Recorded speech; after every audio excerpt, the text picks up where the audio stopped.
Good morning again. This is Rabbi Shlomo Furst, our second shir here at Yeshiva Tsama Nafshi, Yerushalyim, HaKodesh, located in the Beit Knesset of Chana Yeshivas on HaKodesh on Yaakov number 6 in Ramema, not too far from the central bus station. Our second shir is shir Mishna Berura. We're getting ready for Pesach, just a little bit more than 2 weeks away. We're learning Tafai and Gimel, Dini Kos Rishon, the laws relevant to the first of the 4 cups, the Seder Pesach, and the Seder of the night of Pesach, the Haggadah, until you get to the second Kodesh. Yeah, I'm going to have to read a bit. Good. Sif Aleph. Which one is it? Tafai and Gimel? Tafai and Gimel. Oh. Mosgin lo kos rishon. We pour in the first cup. When the HaKodesh Alav makes Kiddush on it. The Mevarach Shechianu says Shechianu. Ve'im chal b'Shabbat, and if it fell on Shabbat, you remember Bechulu, you say Bechulu. Which is going to be like this This year. year, this year. Is going to, Pesach is going to be, first night Pesach is going to be on Shabbat. Ve'im chal b'Motzei Shabbos, and if it was Motzei Shabbos, Omer Yaknaz. That's Yayin Kiddush, Ner, Havdalah, and Zman. Ve'im shachach lehavdil, the lo nizkar she'itchil Haggadah, if he forgot to say Havdalah, and he doesn't remember until he starts the Haggadah, Yashim Haggadah Gal Yisrael v'achakal Yavdil. He continues going until he gets to this end of the second cup. And when he makes the bracha Gal Yisrael, then he makes the part of Havdalah. Ve'en lito yadav kalal kodem kiddush. You should not wash your hands at all before kiddush. Ve'em ein yadav nekiyot yitom out. If his hands are not clean, you should clean them a little bit. Aval ein levarach alam tilat. You should not make a bracha until that. Balavait lo yimzok be'atzmo, b'rak achad yimzok deracheri.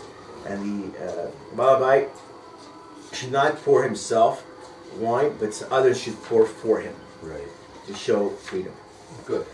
Let's, we're going to skip the part about the Havdalah, but let's do the first few sivkatans in the Mishna Berura up until the relevance to Shabbos. This is sivkatan Aleph. Or Mekadesh Allah, and he makes Kiddush on it. Kodem sheikabe yechaben sherotze lekayim mitzvah kiddush legam mitzvahs arba kosa. Before he starts making Kiddush, he should have in mind that he's making the mitzvah of doing Kiddush and the mitzvah of the 4 cups. Shekosh kiddush swichad merabakos, because the cup of the Kiddush is one of the 4 cups. Yesh nahagim lomar, and there's somewhere the custom to say, "Areni muchan lezam elkai mitzvah arakos." I am here ready. Some have the custom to say, "I am here ready to make Kiddush and to observe the mitzvah of the 4 cups." Rach shricha mizar shelo yomru zeh la'achar Kiddush. Except you have to be careful not to say this after Kiddush. Sharei berach ala kos bar prega, because he said the bracha bar prega from eladaf. You don't want to make an interruption between the hefsek and the drinking. Between the bracha and the drinking. You make a bracha and you eat or drink right away. Eladaf could except you should do it right before Kiddush. The kodem ha'agada yechaven o yomar latzeki the mitzvah supetran.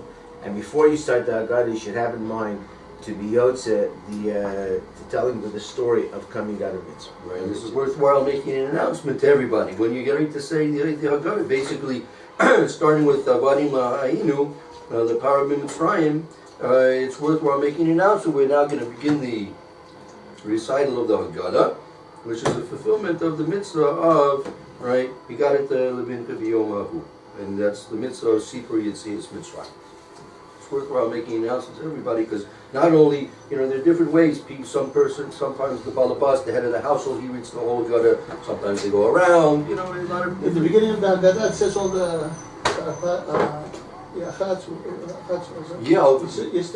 So explain what you're reading all the time. That's exactly right. What is Yachatz? What is Berura? Right. It's good, especially people that are not familiar with it. They should get a picture of what we're saying and what we're doing. And that we say all those at the beginning of the Haggadah. Then when we come to each stage, we usually make an announcements about what it is, and it's worthwhile. Sometimes you have to give explanations and instructions. When it comes to eating the matzah and all the other things, you have to tell people, depending on how you're running the Seder, who's going to be there, you have to tell them what they need to do, what you're going to be doing, if you're going to be doing it, what they're going to be doing. Like you take karpas, right? So you take a little piece, you have a little dish of celery or whatever you use, a little piece. You have the salt water, say we're going to take a little piece, you're going to dip it in the salt water, You make a bracha, break that up, and then before that you're going to be washing your hands, but without a bracha. So you have a lot of things to explain to people. Don't take for granted, even if they were there last year, year before, that they remember everything well.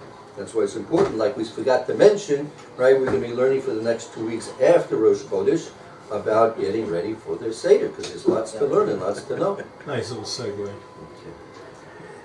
Okay. Nice recovery, Rabbi. Mevarach Shechianu, he says Shechianu. Kodem Hashem before he reads. The imlo berach kodem Hashem, if he not make a bracha before he drank. Like let's say he forgot to shake the, he forgot to say the Shechianu. Again, the way to avoid these kind of things is to have a Haggadah Right. open in front of you that you're somewhat familiar with. It's worthwhile looking over the Haggadah beforehand, and to go slowly, right? Just go slowly through the Haggadah, and in general that'll take care of most of any mistakes like this. And just follow what's in front of you and read slowly and carefully, and you shouldn't run into too many errors. Mevarach achar kach, and he makes a bracha afterwards. And Mata Shiyishko, when he remembers, the Yom Rishon first day. But I feel the Be'em Shuk, even if it's in the middle of the Shuk, Dasman Ergel Kai. Dazman haregel koi, meaning the shechianu is going on. What do you? If someone asks you, why are you making the shechianu? We're making the shechianu primarily because it's now Pesach. We've Hagia Zman is there. We came to the time of the regel, the festival, right? The holiday of Passover. So even if you remember later on, you can make that bracha later on. The Im Niskar B'Leil Sheni, and if you remember the second night, Achar Kiddush Yom, after the Kiddush, Yiftarach Melishchan Shivarach Al Kos Lachar Kiddush. You should make Shechian on the second cup, I guess, the cup after This Kiddush. is because I forgot. I'm not sure. I don't think they make a shechian on the second night. What's Laura? Bechul? Yes. Yeah. We did. So both nights. Was It's it? 2 nights of Sukkot, Right. Shmini Atzeres, Right. 2 nights of Pesach, and 2 nights of Shavuos Bechul. It's a different Chag. It's a different Chag. It's That's a why Pesach, you know, Pesach on the Pesach first day. is the same That's thing. right, but it's still 2 days. So, It's the still first, so Shemitah. they make a shechian on the On second both day nights. kiddush. Yes. Yeah, okay, could be. I wasn't. Yeah, it's been a long time. You could do a Shechian if you do it anyway. You buy a different jacket or Yeah, something. that's with Rosh Hashanah because You gotta play it's the Yom game. Rishon. Rosh But You Hashanah. can play the game. You could do it. From Pesach, I But never. Pesach you probably don't have Pesach to. you don't have to. Only in Rosh Rosh Hashanah. Hashanah you may have to That's right. have a peri. And even if you don't have it, you still make it. Yeah. If you can't find it, you still Right, make it. right, Ve'im shach levarach shechianu bekidush leishen. If you die to make a bracha on the shechianu on the second day, afilu in birech kvar b'leir rishon, even though you made it on the first night, you see, there's a second night. That's right. So it's clear. That's right. I mean, you have to say a shechian on the The second second night. And even if you made one the first night, you have to make a second one. What if you forgot? Chayav levarach emata shnishka b'chol chag. At any point during the chag, you have to make that Chol shechianu. Hamoed, you have the whole 7 days which you can make a shechian. The hainu ad sof yom tov achron shel gal, to the last day of Even the 8th day golas. V'chenu adim b'shar yom tov mechuyav levarach ad sof hayom. Very good. Hayom tov, so yom tov. Great. Okay, now what if it comes out Pesach on Shabbos like it does this year? Mutar lo ma'agada b'sefer af shehu b'chidi v'lo chayshinan shema yate.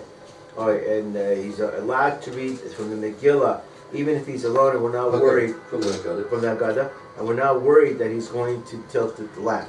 Right. So this is a special halacha relevant to Shabbos that in general, when they had oil wick candles, so there was a decree made that people couldn't learn or do other things by the light of a candle if he's by himself, because we're worried that maybe the light would be dim and he'd be trying to learn or trying to do something else that needs good light, and it would come to tip the oil candle and it would burn brighter, and that would be a Issa D'Oraisa.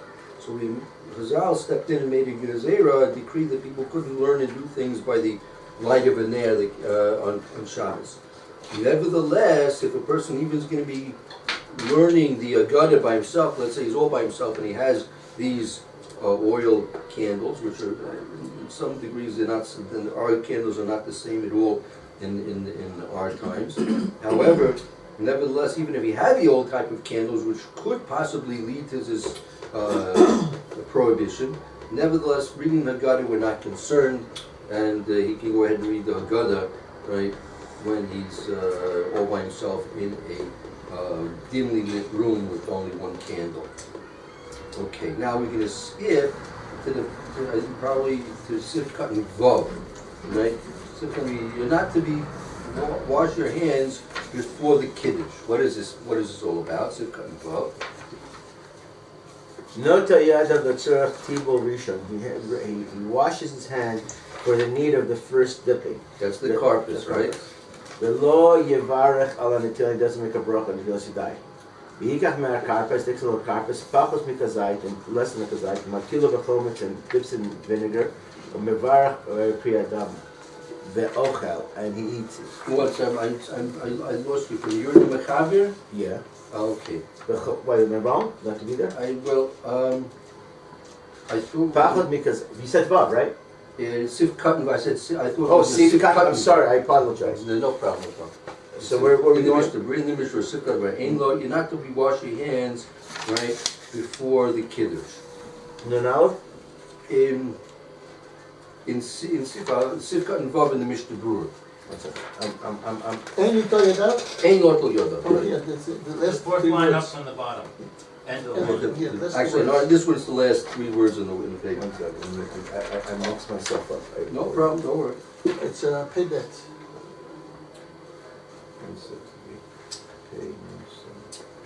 Pay bet, the last three words. Pay back. Pay bet. Pay bet. The last- What page is this? 168 I have here. I'm already I have a page so Pay dollar, yeah, pay Pay bet. bet. Pay too far. Pay back, okay. Last three words. Oh, sorry. Oh, I went too low. Don't worry. And liko yadav, and he should not wash with bechulu. Rotze lomer means after nogim bechol shan liko yadav l'su'ah kodem kiddush. There's a custom among Jews that some of them wash netilat yadam before you make kiddush. Right. V'ildidhu hakiddush lo chashim hefsek ben netilat yadam, and the kiddush is not a hefsek between washing and the meal. Oil v'hu mitzarches because it's part of the meal. Uchemoshe yitbar b'simon reish ayin aleph. Kol makom below Pesach, in any case, on the night of Pesach, Shem mafsikim harbe achar chidush b'amar tagada, because there's a long delay between Kiddush and until Motzi, because you say the Haggadah. Uvtach kach masiach dato mirat, and because of that, his mind is taken away from the hands that he washed. He's distracted. From washing his hands, because you're saying the gutter, so it's going to be a long time between Kiddush and actual Hamotzi, right? So therefore you're not to wash, even if you normally wash, those few of us that do wash before Kiddush, you're not supposed to do that on the night of Pesach.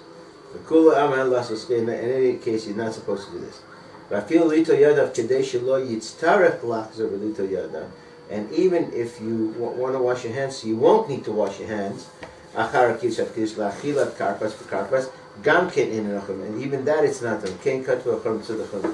I guess because there's a seder and they don't want you to change the seder. That's right. Because we want to have two washings. We want to have wash for carpets. We want to wash again for. That's part of the That's seder. part of the manishtana. That's right. They're asking why you're washing twice. Right. So you don't want to eliminate one of the washings by washing before. So that's how. I didn't follow that.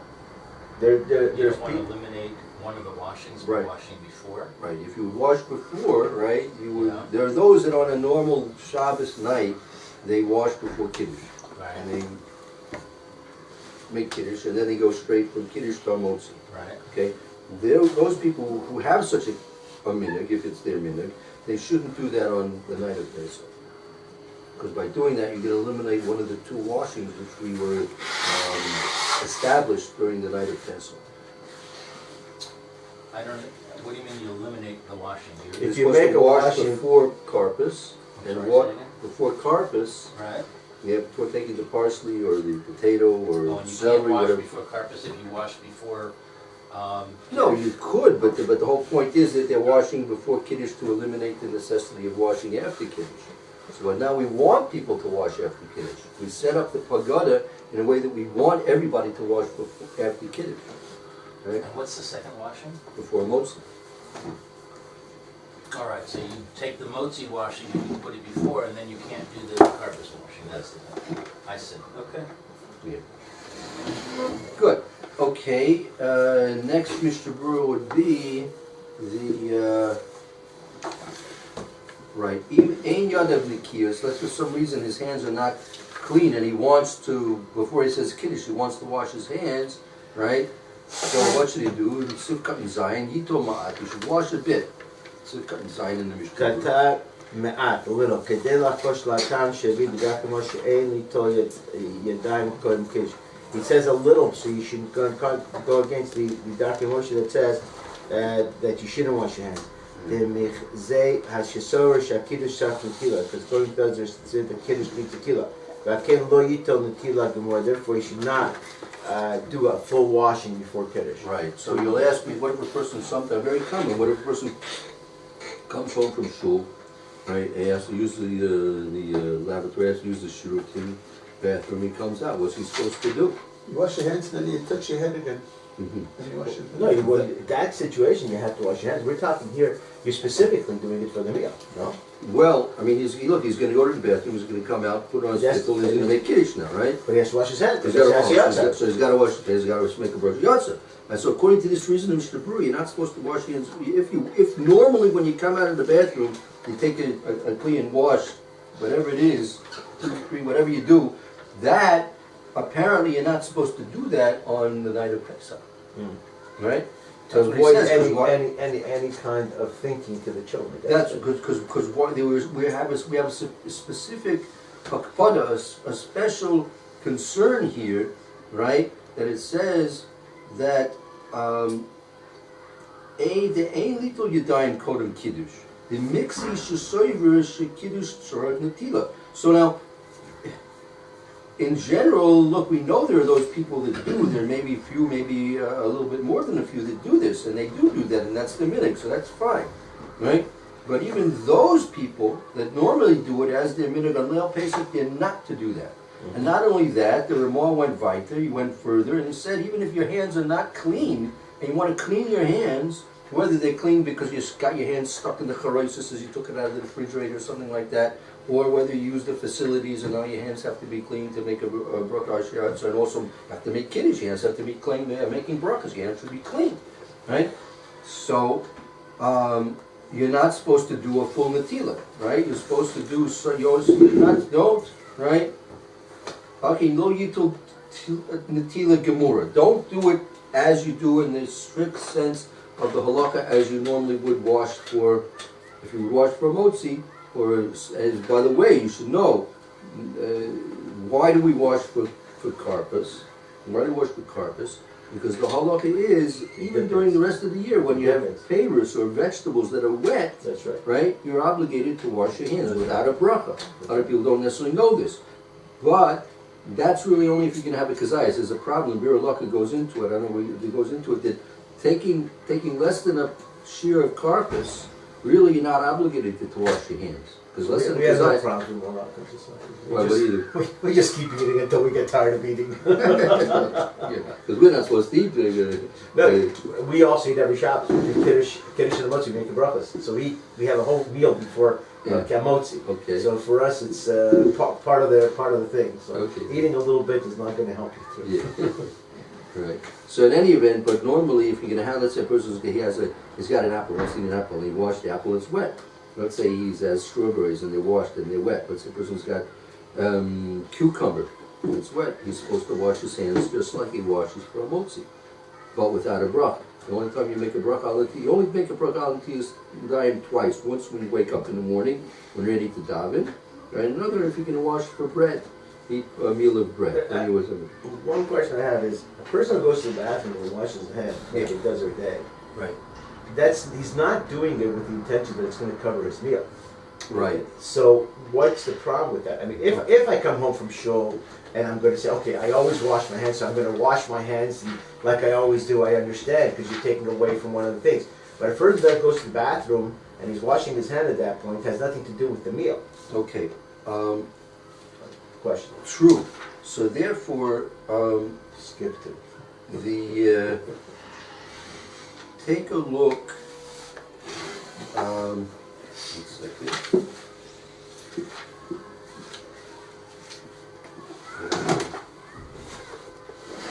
Right. take a look at Tuf Ayin Hay. Tuf Ayin Hay. Yeah. You have there in the very beginning, we'll just do the first part, first 4 or 5 words, right? Well, the first 2 lines maybe. Go. Everyone have the place? I think so. Shota? No, hey, yeah. That's down. Tuf Ayin Hay. But So there's told hey, me- the first, I think you have to go back, is that, it's not in here? 1 page back, no? He Starts told out. Nadav, Okay. he washes his hands, Thank you. Vayavarek, and he blesses. Al Netilas Yadayim. Okay, so now we're jumping, right? Now you've had your first cup, you made kiddush, right? You drank it with haseva, right? You took you washed your hands without a bracha. You took the karpas, you poured your seconds up and started saying the Haggadah, right? And you said the Hallel and you drank your second cup. And now it comes, lo and behold, the time has come that you get to eat some food, right? Besides that little part of a parsley or potato or whatever you happen to take, celery, whatever happens to be, with the salt water. So now Yoto Yadayim Yiborach Al Natilas Yadayim. Mishna Berura, right? You have it there, Ratzala Omer, that means to say, what does it mean you wash your hands and make a bracha Al Natilas Yadayim? Ratzala Omer. I don't know where we are. Mishnah Berura. Yoto Okay, we Omer. That means to Ratzal say. Amar means to Got say. it? Bottom Got it? aleph, the bottom aleph. Right here? That they should say aleph next to you. Okay. Afagav, even though Shenital, that he washed, the harakot, hayurakot, he washed for the vegetables. You wash your hands now again, even though you washed previously for the vegetables, for the karpas, as we learned in Taf Ayin Gimel Vav. Mikol Makom, nevertheless. Got it? Kevan, since the Amar that he said that Beinatayim Haggadah v'Halel, even though he said something in the Haggadah. No, nevertheless, in the meantime, he said the Haggadah and he said Hallel, What's the Beinatayim? meaning between the first washing and the second washing. Between that first them. washing for the karpas, for the vegetables, and now where you're getting ready to eat matzah, you said Haggadah and you said Hallel. Right, well, you said part of the Haggadah, right? The first half, right? Yeah. Haishinan, Shema, he siach, daiso. Perhaps he Well, Hashem, we're concerned, perhaps. concerned, Hashem perhaps. Shema, we're concerned, perhaps. What's he siach? Hasiach Daito, he was distracted, his mind was distracted, right?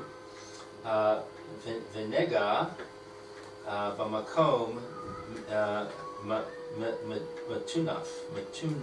Right, but Nagi, he touched, he touched a place that was unclean, meaning let's say he scratched under his head, he put his hands into his shirt, he touched his shoes, right? Right. All these kind of things.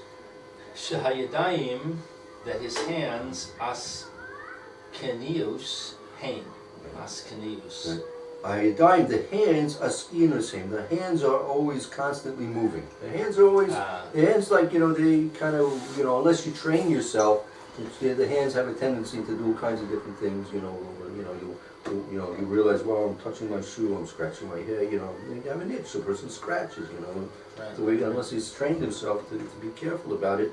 So then, right, so even though he washed previously, and even though his hands are most likely clean from his first washing, nevertheless, since he said the Haggadah and he said Hallel, and it took him at least a good half an hour, maybe an hour's time, so within that span of time, in most cases, they probably have got their hands somewhat dirty, in which case they'll have to make a Netilas Yadayim with the bracha. Now, going back to your question, let's say a normal suit, I come out of the bathroom, right? let's say Saturday, Shabbos morning, Shabbos night. I come out of the bathroom, I come from home, go to the bathroom, use the facilities, come out, wash my hands, and the very next moment I'm going to make kiddush, and in the next 3-4 minutes after that I'm going to wash for a motzi. Right. So there's no hesed kadas there. There's no real chance for hesed kadas, right? So therefore, what's the problem? What's chesed hadas? Distraction. You're supposed to, when you wash your hands for a meal, the whole time you're in the meal, you're supposed to be watching your hands, that your hands don't touch places which are going to obligate you to wash your hands again. Okay? Because the whole time you're eating bread is required. You have to have clean hands when you eat bread. So much so that you may wash it in twice on the right hand, twice on the left hand. You make a bracha on Yeshiva. With your hands like this, you dry them in a special way. You're supposed to, rub the hands together so the water gets through and through all the way around the hands. It's a very specific procedure, right? And in the course of a meal, you're supposed to be careful about your hands, that they shouldn't be touching places which are called nituna, filthy, unclean places. And because if you do that, if you touch these places, you're going to have to wash again. Most likely without a bracha, but you're going to have to wash again, right? Because you're still eating bread, and bread requires clean hands. But when you come home from shul, you want to use the facilities. You come out, you make kiddush, and then you're going to wash your hands almost immediately afterwards. So what's the problem? The same problem exists as the Mishna Berura in the Berura says right now. The problem really exists on Pesach too. Amram, you want to read take a look at the top Berura. Yitul Yadav. Mishna Berura. Katvu. Everyone have the spot? Beshibola Eleka. Kevan Shitalu Hatam Hesach Dad, because the whole thing is because of Hesach Dad. Distraction. You're supposed to be guarding your hands, and you might be distracted from guarding your hands. You might inadvertently touch something which is really going to require you to wash your hands again. Or you may not even realize it. In Baruhu, it's sure. It's clear, it's obvious to him. Shimer Yadav Hete Velo Naga Bektivei Kodesh, that he didn't touch, that he washed his hand and didn't touch anything, Bektivei Kodesh, or Bishar Dvarim HaMitmeim, or other things that make Tamid HaYadayim. Ein Tzarech Lo Zavelito Yadav Sharei Yadav Tehorot. He doesn't have to go back, and he doesn't have to wash because his hands are pure. I mean, the Tilat for the first time. Right, so when you wash your hands the first time for the karpus, and even though you said the Haggadah, even though you're saying Halal, but if you know yourself, if a person's been trained, not a people who are learning, because like in the middle of learning, you're not supposed to be touching all kinds of things. There's also, you're not supposed to learn if your hands are dirty also, right? So if you've been trained to watch your hands, and you know that you haven't really touched anything you're not supposed to touch, and your hands are pure, so really there's no necessity for you to wash again, and certainly not to make a bracha. Go ahead. Can we make a distinction? Is there a distinction between washing? When you wash for a karpas, you're washing with a cup. Right. When you wash your hands into the bathroom, you're not using a cup. You're just using soap and water. Okay. Is that making a difference? There are people who use also cups. Right. So There are a lot of people who use cups.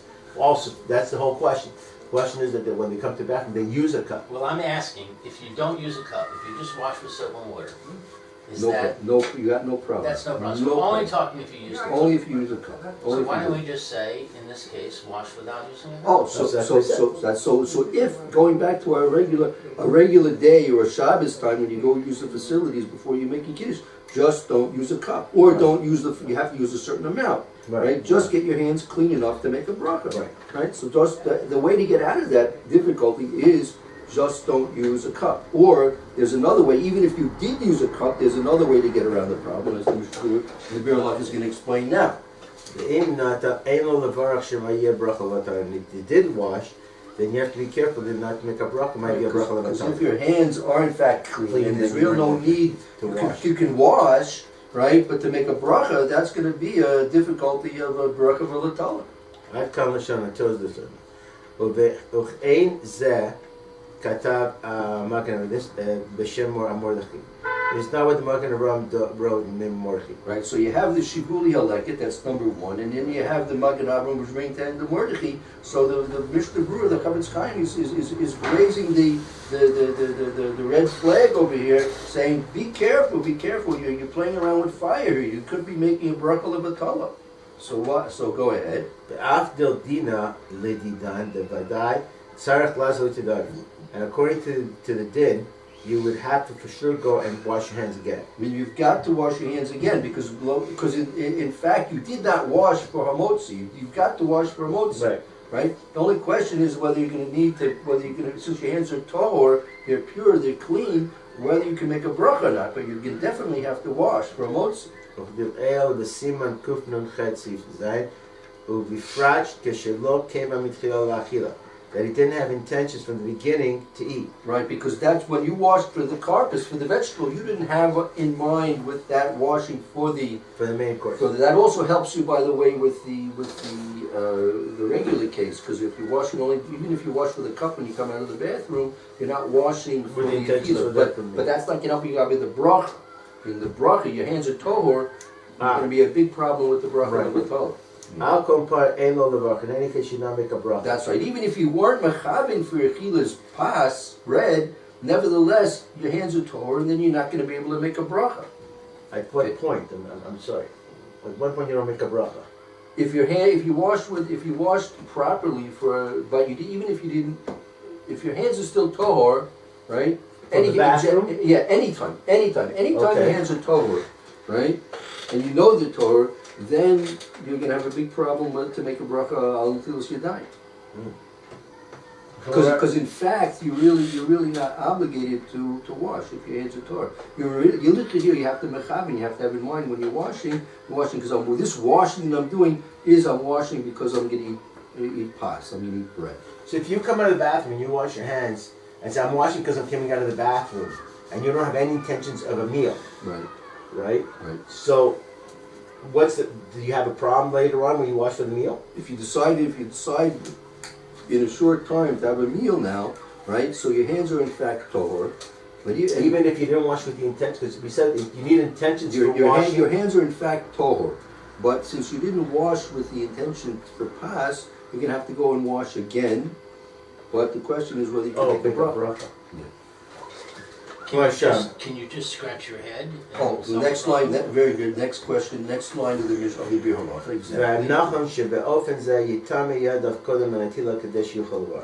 And the right thing to do is to make your hands unclean so you can go and wash and make a bracha. Right. Boy, we could have saved so much time.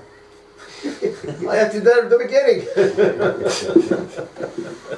So that's exactly what you're supposed to do. Exactly. If you know that since from the time of the karpas, you washed properly, and you did everything carefully, and you didn't get your hands dirty, right?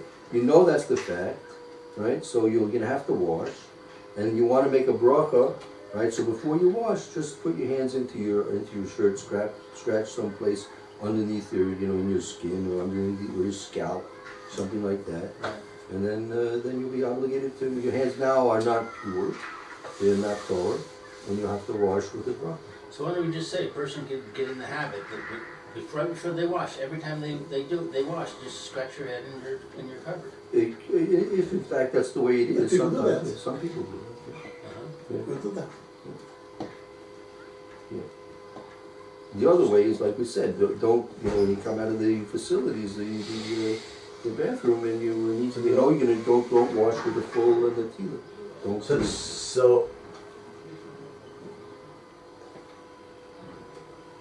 Usually, whenever you do something, you go down and you wash your hands before you start. So now you're going to the bathroom, you're coming, you're going to make kiddush, but you're not going to wash your hands the way to purify them to make kiddush. Right, because all you need to make kiddush, to make a bracha, all you have to have is clean hands. Right? Okay. For bread, for pas, you have to have that Torah. They have to be pure. They have to be purified. When you fill up a cup, a washing cup, in the amount, and you do twice on this hand, twice on the next, the left hand, you're purifying those hands, like going to a mikveh, right? Going to a mikveh. When you're simply washing your hands with soap and water, now your hands are clean, and in theory, you can make a bracha. right? To make brachas, but to eat bread, right? Whether you're not going to make brachas or not, that the brachas is clean hands. If you're eating bread, you have to have a proper washing with a cup, can't be cracked. All the other things that are necessary, right? You can't like turning on the faucet on and off and all those kind of things. That's all these things which are technical aspects of washing hands for bread. You worried about one for kids?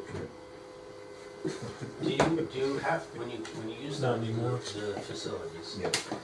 do you have to wash with soap and water before you wash with the cup? Okay. You just wash with the cup All right. without your hands being clean? Oh, very good. Let's say when you use the facilities, so let's say your hands are in fact dirty. They're dirty. I mean, let's say you touched places and they are in fact dirty. So the washing with your hands should be clean before you wash with the cup, because the washing of the cup is a purification process. It's not a cleaning process. So your hands should be clean, right? First. Yeah.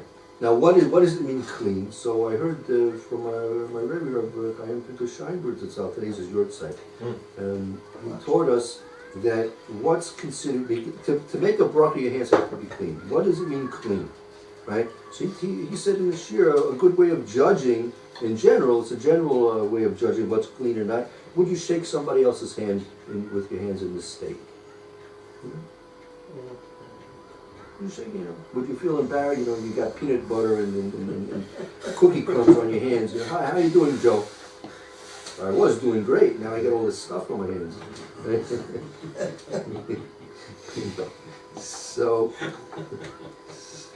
yeah, that's in terms of cleanliness. Then you have other things like if you touch your shoes, you touch under your scalp, you touch underneath your skin. That's already not in terms of perfect exact cleanliness. Those are sort of halakhic. Those are Jewish laws aspects of purity. Right. There's cleanliness and there's purity, two different things. Cleanliness has to be clean enough that you would, like let's say eating, fried chicken, eating the drumstick, shooting and hey Joe, how you doing?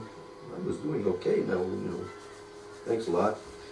So most people probably wouldn't, shake someone's hands in that state, right?